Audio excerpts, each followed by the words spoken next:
Hi, welcome back. I'm Susie Krabacher, and I have some interesting things to share with you today. I debated on how much I should say because it's a difficult topic.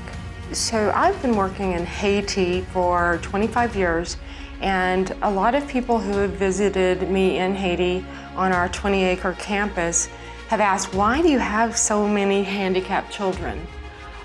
And, you know, I'm going to be super straight with you, and I'm going to tell you how I came to be the caregiver of so many children in Haiti who have mental disabilities, physical disabilities. They are challenged, but they are truly the light of my world. We have 63 children in Haiti who are special needs children. So let me start by, I want to preface this by saying that in Haiti, being a special needs person, having especially a visible handicap, it's an interesting subject because it's a curse in Haiti, and Haiti is a very religious country, and in the national religion, in Voodoo, the physical disability is considered a curse, something that was brought upon you by maybe something you did bad or something that we might call karma. So when a child is born handicapped, the natural reaction is to think that, oh my gosh, I've been cursed, I've done something terrible, or somebody has done something terrible by putting a curse on me. And I have, I mean, it's not so different than what we might think when something happens to us. We're in a car accident, we lose our best friend to cancer, or we lose our job. What did I do to deserve this?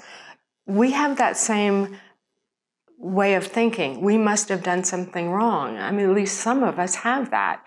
So I think that a lot of children are, and actually I know that a lot of children are abandoned in Haiti because of defects. And it's oftentimes difficult to place them in an orphanage. A lot of the defects are in rural villages where people don't know that they could actually take care of that child, and that child could be a blessing. We have a program on our campus where we actually put women on donkeys with megaphones, with t-shirts that have phone numbers on the back. If you have a child that's disabled, if you give birth to a child that's disabled, call this number. There is help for you. There are ways that you can be part of a community, because oftentimes in these rural villages, the women who have these children are ostracized. And I've particularly seen that in the villages surrounding us. We're in an area of the country where there's actually a place, which I will not name, because a lot of these women that we're helping come from this village. They've come to us through our program, our public service announcements via the donkeys and the megaphones. Yes, I've had a baby that looks different, or he doesn't seem to be acting like a normal baby, or, you know, I've had this child for 5 years and my village won't let me live inside the village because they think that he's a demon or the child is a curse. They come to us, and there's a place in this village where women literally know that they can go and dispose of the child.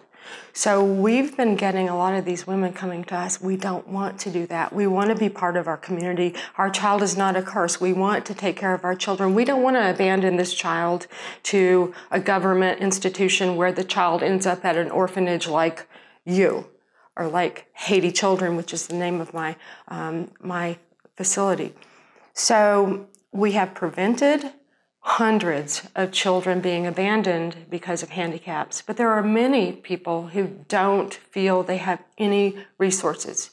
So I've seen in 25 years so many times at hospitals throughout Haiti, in particular the government hospital, where I worked for 14 years, women bringing their little bundle of blankets and rags and leaving that little bundle of blankets and rags on the steps outside the hospital.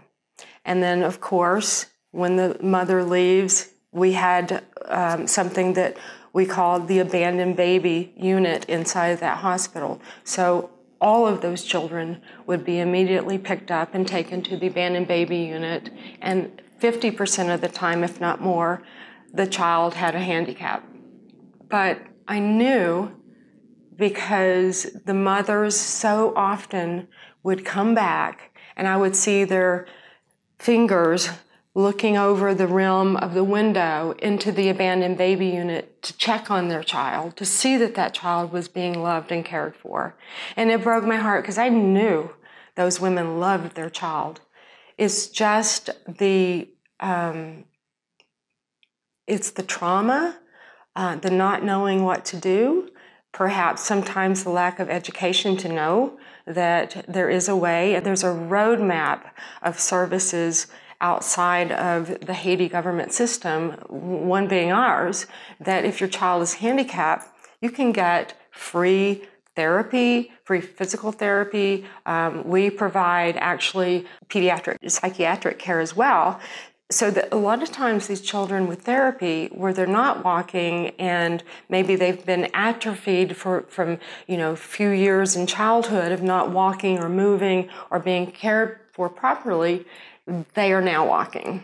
And these mothers are rejoicing together in a community that they have formed amongst themselves, that they kept their children, and they're heroes. They're now heroes in their villages. It's a long, hard road. It doesn't always happen, and there's a lot of stories that were ended tragically. But the reason I feel that there are so many handicapped children in Haiti is A, lack of care in the rural villages, lack of prenatal care especially, usually no medical attendance during birth of a child. So you might have, the mom is giving birth with the help of maybe her 12-year-old daughter, and they don't know how to do the delivery. So we really, really, really are focusing on education, education, education. I don't believe kids are abandoned because they're not loved. I simply don't see that. I see that there is a fear and that there is a cultural sort of enigma for children that have the handicaps not to be integrated into society. So we would love to hear your thoughts about, maybe some of you may have handicapped children that you've dealt with something not that tragic and not that it feels very dark. But I'd love to hear any of your thoughts about how you've integrated special needs children, or thoughts even if you don't have a special needs child, how you think integrating the ideas into a community that we're all the same, that we're all precious, and that we all deserve a chance. Thank you so much. Please visit my website. It's haitichildren.org.